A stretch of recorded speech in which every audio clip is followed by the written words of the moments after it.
เห็นบ่เห็นบ่หัวขาวนี่ออกกล้องเลยเนี่ยหัวขาวขาวคักขนาดเลยนี่เห็นบ่เห็นบ่เห็นบ่ตลกแล้วนี่ผมงอพี่น้องผมงอมายืนยันตัวตนนี่ว่าพี่น้องคลิปอีหลานะมีคนกดไลค์กดแชร์อยู่บ่เบิ่งอีหลานะเด้อเห็นไว้อีหลาบ่งามก็ได้มีแต่ปากข้างบ้านเพิ่นเว้าแม่เสื้อไหนก็บ่ได้ใส่ส่งไหนก็บ่ได้ใส่เพิ่นว่าก็ใส่อยู่เด้เพิ่นคือเบิ่งหอดข้างในเนาะข้างนอกบ่เบิ่งข้างในพอแล้วพี่น้องซะมีแหละบ่ฮู้แนวสิเฮ็ดแล้ว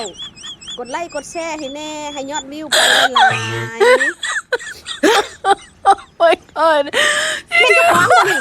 คือมันขี้ไล่แท้ขี้ไล่ว่าแม่นบ่โอ้ยรับบ่ได้แล้วอีลาตื่นตัวเองแม่ขี้ไล่ค่ะแท้ขี้ไล่แน่ขี้ไล่ว่า โอ้ย อย่าลื เอิ ม ญ กดติดมาเด้อแบบนี้เฮ็ดหน้าเฮ็ดตาเฮ็ดจมูกให้งามกว่าเก่าช่อยนะเด้อซอยยอดวิวอีลานะเด้ออีลาคือขี้ไล่แท้